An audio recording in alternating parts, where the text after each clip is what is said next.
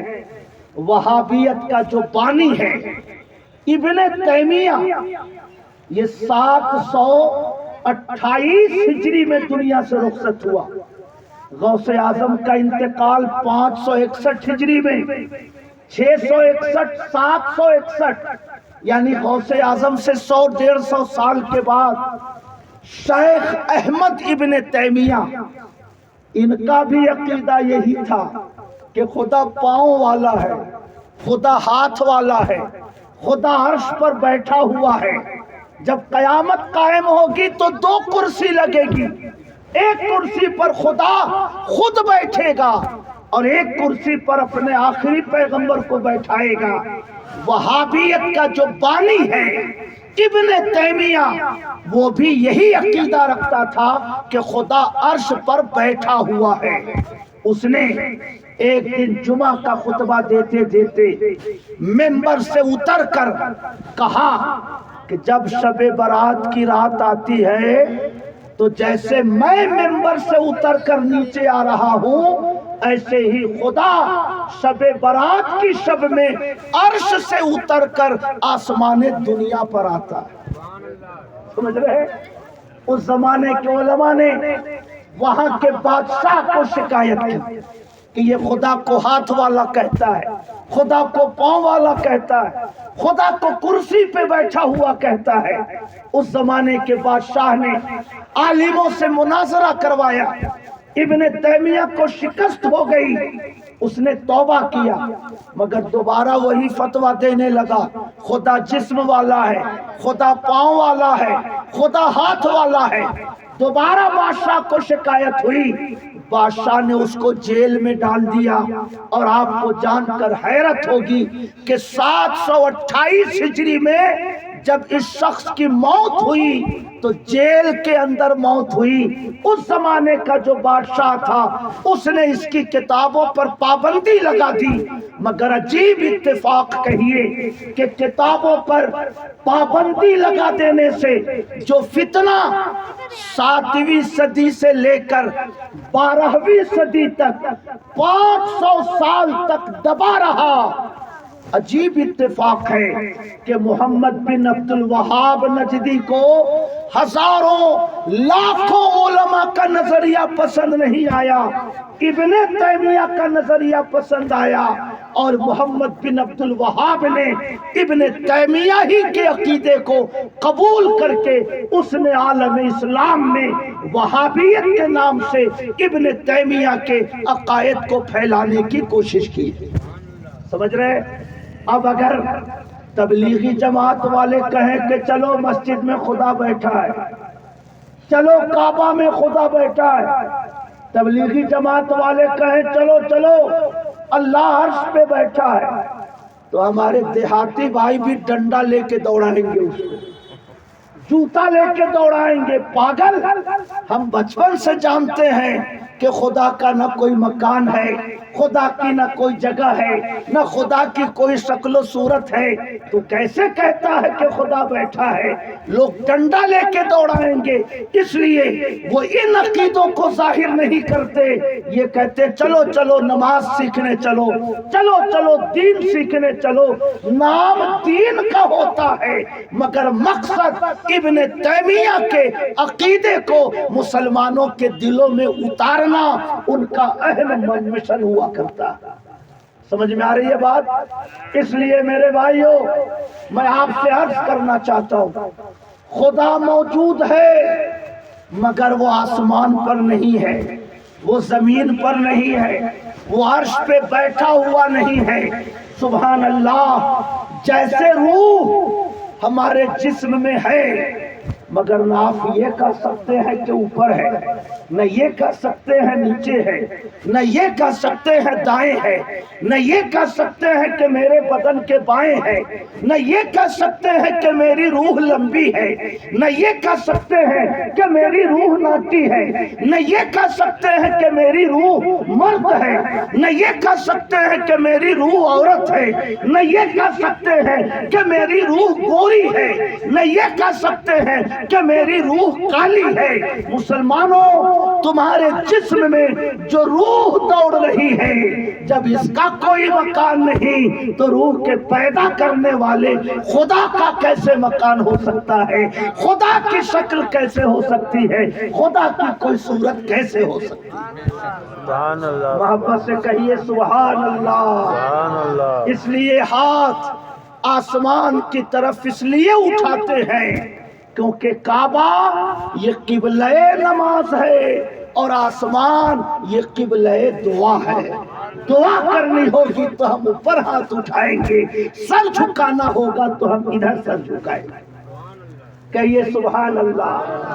قل هو اللہ احد، اے حبیب آپ فرما دیجئے کہ اللہ ایک ہے۔ اللہ الصمد، اللہ بے نیاز ہے۔ لم یلد، نہ اس کی کوئی اولاد ہے، وَلَمْ یولد، نہ وہ کسی کی اولاد ہے، وَلَمْ یَکُن لَهُ کُفُوًا احد، نہ دنیا کی کوئی بھی شے اس کے برابر ہے۔ وہ سب سے الگ ہے، وہ سب سے جدا ہے، وہ کائنات کے ذرے ذرے کا خالق ہے، مگر وہ باپ کسی کا نہیں ہے، وہ بیٹا کسی کا نہیں ہے، وہ شوہر کسی کا نہیں ہے۔ یہ سارے رشتے حیوانات کے ہوتے ہیں۔ حیوانات کا پیدا کرنے والا ان انسانی رشتوں سے بلند و بالا ہے۔ اس لیے علماء فرماتے ہیں کہ اگر کوئی عقیدہ رکھے کہ خدا آسمان پر ہے تو وہ گمراہ ہے۔ اگر کوئی عقیدہ رکھے کہ خدا عرش پر بیٹھا ہوا ہے تو وہ دین سے خارج ہے۔ یہاں تک کہ علماء نے کہا کہ اگر کسی سے کہیے، وہ کہے اوپر والا بہتر کرے گا، اوپر والا جانے، اوپر والا جانے، اگر وہ یہ سمجھ کر کہتا ہے کہ ہمارا خدا اوپر ہے نیچے نہیں ہے، تو وہ آدمی ایمان کے دائرے سے باہر نکل جائے گا۔ کہیے سبحان اللہ۔ وہ ہر جگہ ہے کا یہ مطلب نہیں کہ خدا ہر جگہ ہے۔ ہر جگہ ہے کا مطلب یہ ہے کہ خدا کی رحمت ہر جگہ ہے، خدا کا فضل ہر جگہ ہے، خدا کا علم ہر جگہ ہے، خدا کی شان کریمی ہر جگہ ہے۔ خدا کی نہ کوئی جگہ ہے، نہ خدا کا کوئی مکان ہے، نہ خدا کی کوئی شکل ہے، نہ خدا کی کوئی صورت ہے۔ کہیے سبحان اللہ۔ وقت میرے اندازے سے ختم ہو چکا ہے، مگر آخری بات، امام شافعی رحمت اللہ علیہ، ایک بڑھیا اس کے پاس تشریف لے گئے جو دھاگا کاٹ رہی تھی۔ اب نہ مشینیں بن گئی کہ مشینوں سے دھاگے بنتے ہیں، کپڑے سلے جاتے ہیں۔ اس زمانے میں لوگ روئی کو بانٹ بانٹ کر اس سے دھاگا بناتے تھے۔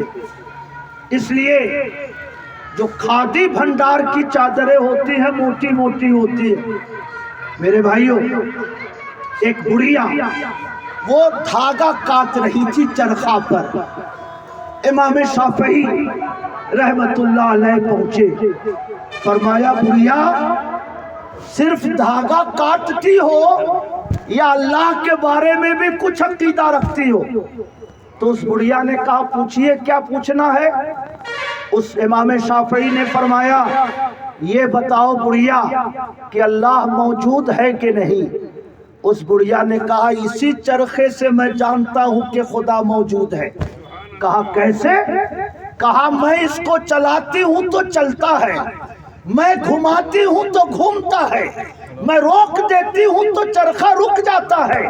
اگر میرے چلائے بغیر یہ چھوٹا سا چرخا نہیں چل سکتا تو چلانے والے کے بغیر یہ سورج کیسے چل سکتا ہے، یہ چاند کیسے چل سکتا ہے، ہوائیں کیسے چل سکتی ہیں، رات اور دن کا یہ نظام کیسے چل سکتا ہے؟ یہ چرخا مجھے بتاتا ہے کہ چلائے بغیر اگر چرخا نہیں چل سکتا تو چلانے والے کے بغیر اتنا بڑا سنسار کیسے چل سکتا؟ امام شافعی نے فرمایا بڑھیا یہ تو میں سمجھ گیا کہ خدا موجود ہے، چرخا سے تم کو سمجھ میں آتا ہے، مگر یہ بتاؤ کہ ایک ہے کہ دو؟ بنانے والا چلانے والا ایک ہے کہ دو؟ اس بڑھیا نے کہا بیٹا اسی چرخے سے مجھے پتا ہے کہ چلانے والا ایک ہے۔ کہا کیسے؟ کہا اگر میں اس کو ادھر گھماؤں اور ایک دوسرا آدمی ہو جو ادھر گھمائے تو چرخا ٹوٹ پھوٹ کے ختم ہو جائے گا، سمجھ رہے؟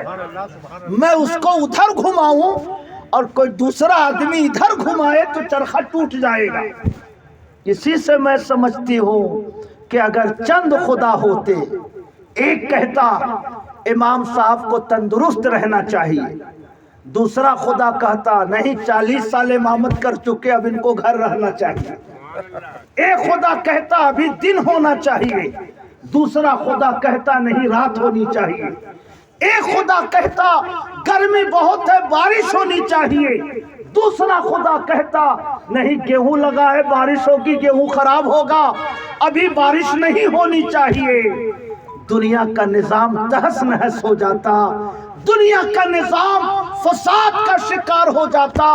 اس بڑھیا نے کہا کہ اگر دو چلانے والے ہوں تو یہ چرخا سلامت نہیں رہ سکتا، تو اگر سنسار کو چلانے والے بھی دو ہوتے تو یہ سنسار بھی سلامت نہ رہتا۔ سبحان اللہ، اسی کا تذکرہ اللہ نے قرآن میں فرمایا لَوْ كَانَ فِيهِمَا آلِهَةٌ إِلَّا اللَّهُ لَفَسَدَتَا۔ اے انسانوں، اگر آسمان و زمین میں اللہ کے سوا بھی چند خدا ہوتے تو آسمان و زمین تہس نہس ہو جاتے، آسمان و زمین فساد کا شکار ہو جاتے۔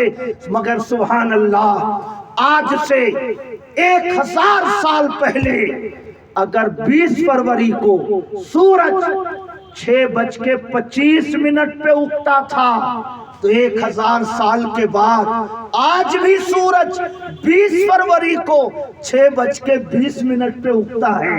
1000 سال پہلے اگر سورج 5:50 پہ ڈوبتا تھا 20 فروری کو تو 1000 سال کے بعد آج بھی سورج 20 فروری کو 5:50 پہ ڈوبتا ہے۔ کس نے سورج کو مسخر کر رکھا ہے؟ کس نے چاند کو مسخر کر رکھا ہے؟ اگر یہ سنسار اپنے طور سے چل رہی ہوتی، کبھی سورج پورب سے نکلتا، موسم ٹھیک نہ ہوتا تو اتر سے نکلتا، موسم خراب ہوتا تو دکھن سے نکلتا، سورج کے من میں آتا تو کبھی پچھم سے نکلتا، کبھی اس کا موڈ خراب ہوتا تو 24 گھنٹے نکلا ہوا ہی رہتا، کیونکہ جو چیز خود سے چلتی ہے وہ کسی سسٹم کا پابند نہیں ہوتی۔ مگر سبحان اللہ، سورج جتنے بجے نکلتا تھا آج بھی اسی منٹ پر نکلتا ہے، جتنے سیکنڈ پہ ڈوبتا تھا آج بھی اسی سیکنڈ پہ ڈوبتا ہے۔ یہ اس بات کا دلیل ہے کہ دنیا کا بنانے والا ہے، اور بنانے والا کئی ایک نہیں بلکہ هو اللہ احد، وہ خدا اکیلا ہے، وہ خدا تنہا ہے، نہ اس کی ذات میں کوئی شریک ہے، نہ اس کے صفات میں کوئی شریک ہے، نہ اس کی عبادت میں کوئی شریک ہے۔ محبت سے کہیے سبحان اللہ۔ میرے بھائیوں، یہ بہت کشادہ مضمون ہے۔ میں آپ سے وعدہ کرتا ہوں اگر پھر مہینے 2 مہینے 4 مہینے میں آنا ہوا تو انشاءاللہ اسی مضمون کو میں آگے بڑھاؤں گا، میں آپ کو سمجھاؤں گا کہ اہل سنت جس توحید پر عقیدہ رکھتے ہیں اس توحید کا مطلب کیا ہے، اور وہابی جس توحید کو مانتے ہیں اس توحید کا مطلب کیا ہے۔ انشاءاللہ میں اللہ کی شان، اس کی عزت، اس کی عظمت کے حوالے سے مزید روشنی ڈالوں گا تاکہ آپ اللہ کی شان اور اس کی عظمت سے کما حقہ باخبر ہو سکے۔ میں بہت شکر گزار ہوں آپ حضرات کا کہ آپ سب نے 1 گھنٹے کے قریب میری کچھ ضروری باتیں سماعت کی ہیں۔ اللہ پاک اس مجلس کو قبول فرمائے۔ ہمارے حاجی عالم صاحب اور ان کے بھائی نے بہت محبت سے یہ مجلس سجائی ہے۔ اللہ پاک اس مجلس کو قبول فرما کر ان کے والد مرحوم صوفی عبدالعزیز صاحب کے گناہوں کو معاف فرمائے، اور اللہ تعالی انہیں جنت الفردوس میں جگہ عطا فرمائے۔ وما علینا الا البلاغ، استغفر اللہ ربی من کل ذنب واتوب الیہ۔ کھڑے ہو کر اپنے آقا کی بارگاہ میں صلاۃ و سلام پیش کیجیے۔